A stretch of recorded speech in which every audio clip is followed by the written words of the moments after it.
Assalamualaikum warahmatullahi wabarakatuh. Saya akan menjelaskan materi tentang keputusan investasi. Yang pertama, ada latar belakang. Dunia globalisasi merupakan hal yang tak sudah asing lagi bagi kita semua.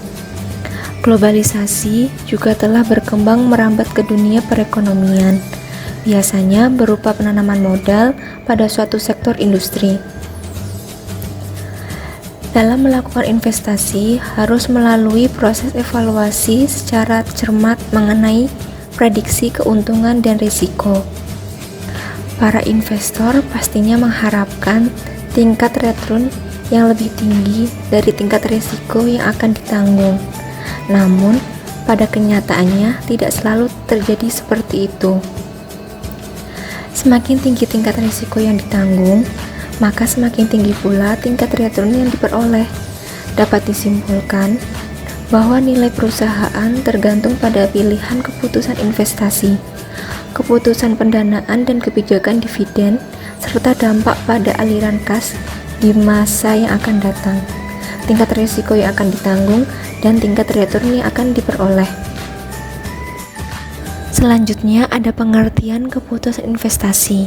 Keputusan investasi adalah keputusan dalam mengalokasikan atau menempatkan sejumlah data tertentu ke dalam jenis investasi tertentu untuk menghasilkan laba di masa depan dan di periode tertentu.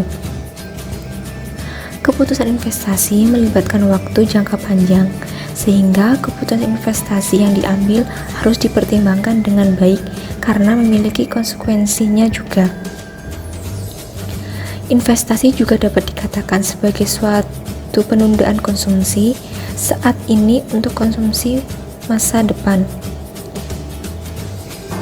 Di bidang keuangan, investasi adalah aset moneter yang dibeli dengan gagasan bahwa aset tersebut akan diberikan penghasilan di masa depan atau nantinya akan dijual dengan harga lebih tinggi untuk mendapatkan keuntungan. Jenis-jenis investasi. Yang pertama, deposito. Deposito ini mirip dengan tabungan. Resikonya yang rendah membuat deposito kerap dipilih investor pemula.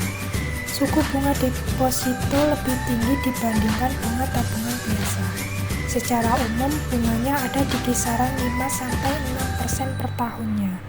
Semakin banyak uang yang diinvestasikan, biasanya bunga depositonya juga semakin tinggi.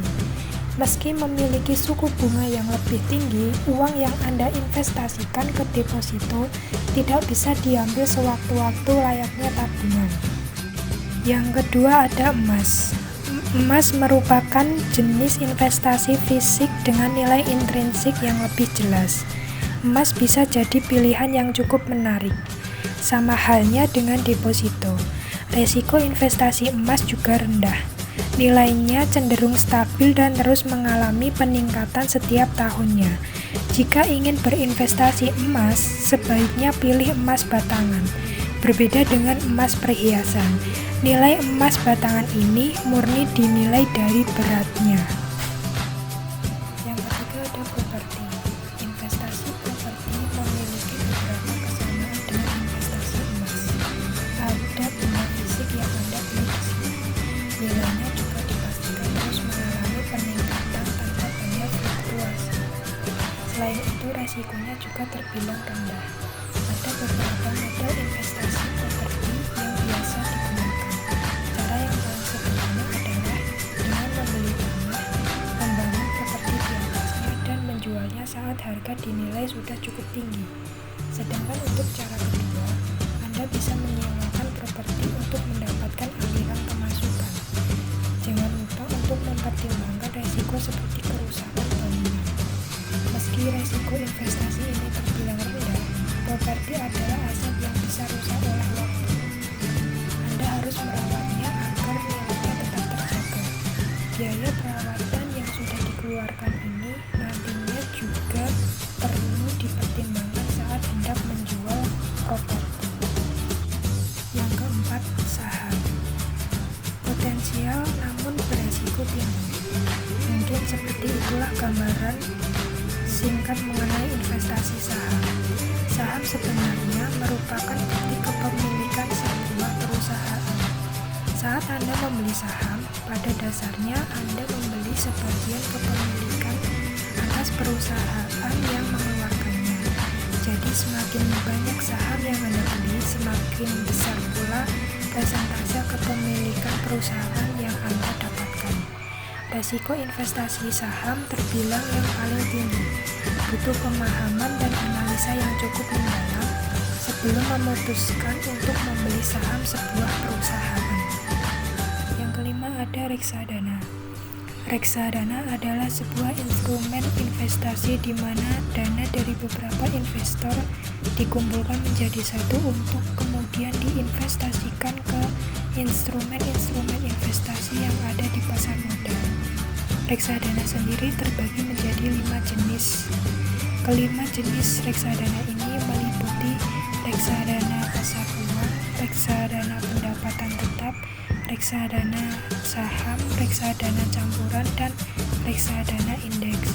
Setiap jenis reksadana memiliki potensi dan resiko yang berbeda-beda. Untuk resiko terendah ada reksadana pasar uang.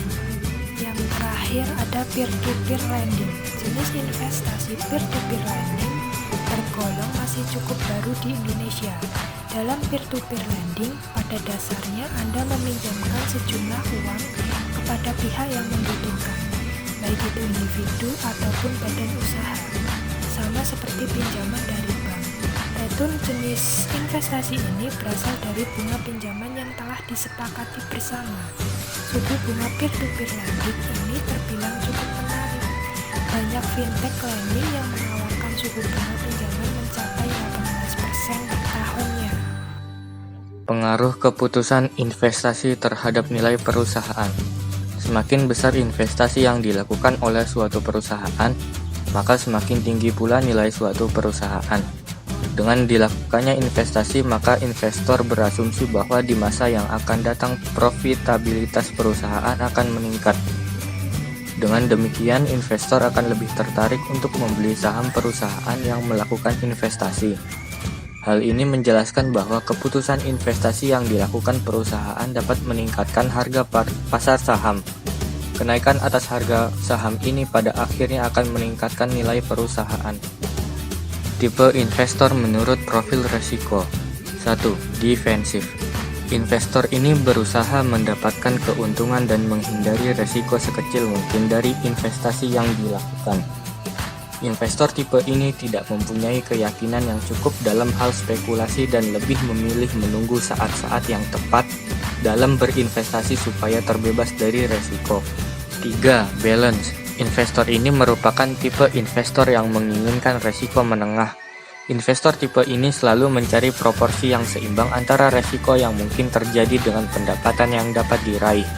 Tipikal investor ini, mereka akan selalu berhati-hati dalam memilih jenis investasi. 2. Konservatif.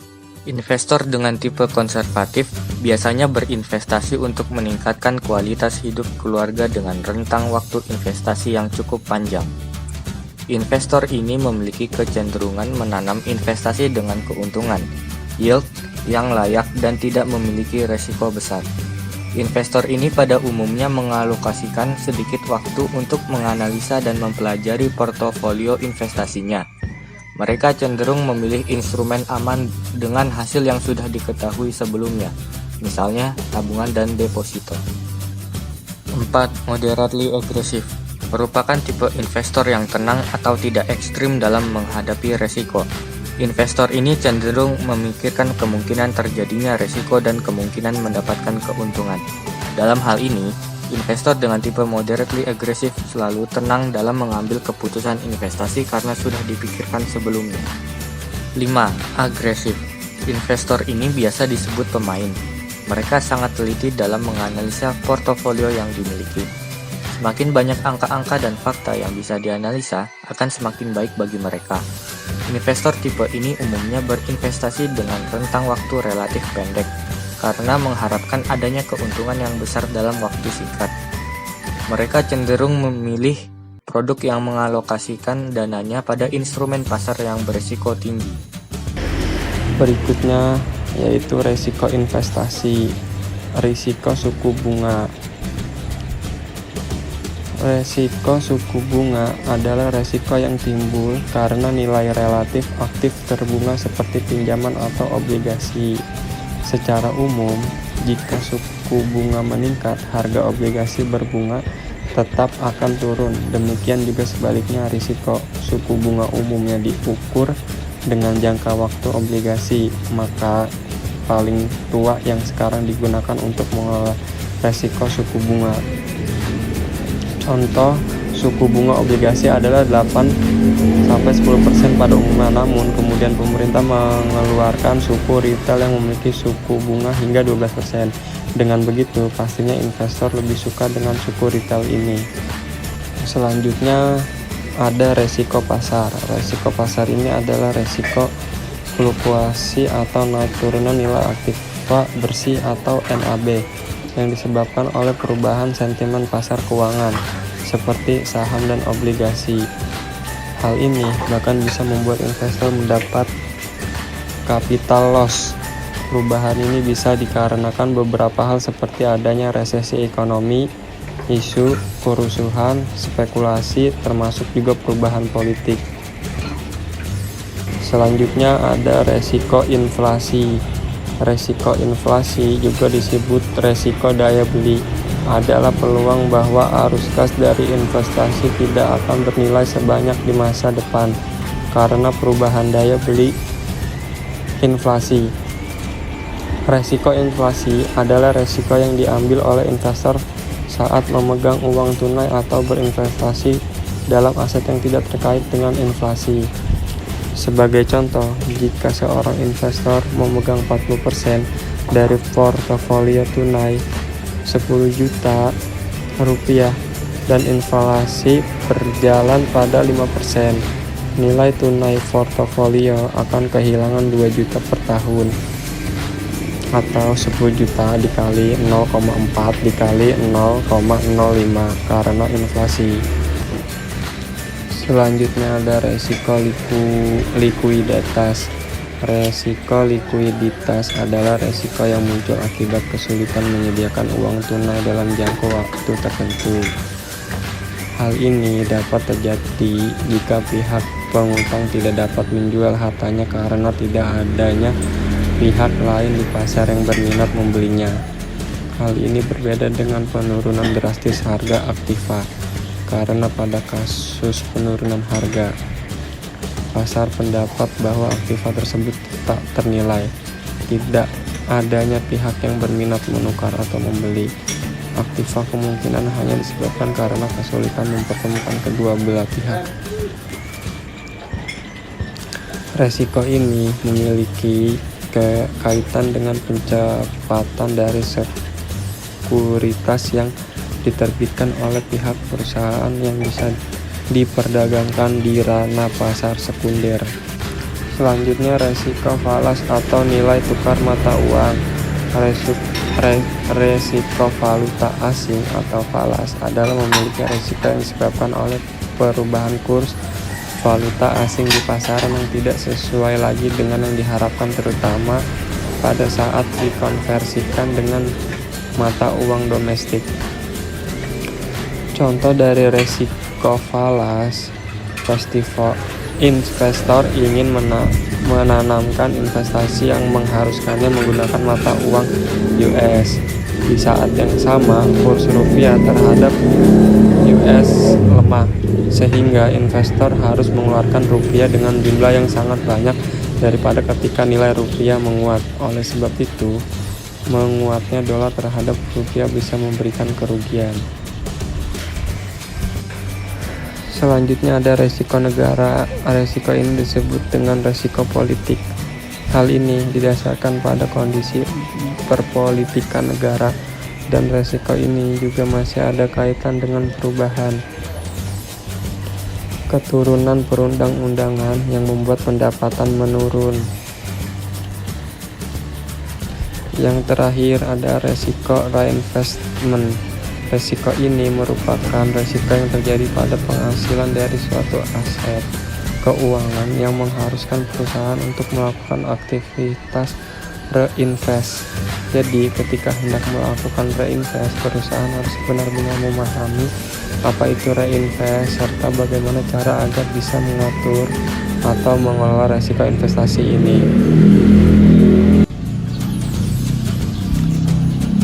Yang terakhir yaitu bab 3 penutup. Poin 1.4 kesimpulan.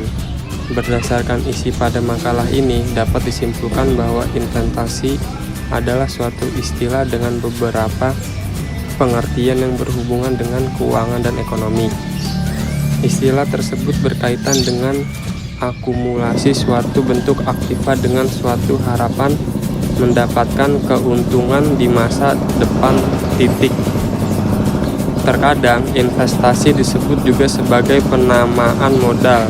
Menurut teori ekonomi, investasi berarti pembelian dan produksi dari modal barang yang tidak dikonsumsi tetapi digunakan untuk produksi yang akan datang. Fungsi investasi pada aspek tersebut dibagi pada investasi non-residensial atau seperti pabrik dan mesin, dan investasi residensial atau rumah baru. Investasi juga dibagi dalam beberapa macam dan jenisnya. Oleh karena itu, masyarakat jangan sampai salah dalam penafsiran pentingnya peran pemodal baik dalam negeri maupun luar negeri. Oleh karena itu, pemerintah juga harus ikut terkait dengan dalam mengatur sistem tentang investasi agar para pemodal tidak takut dalam menanam modalnya.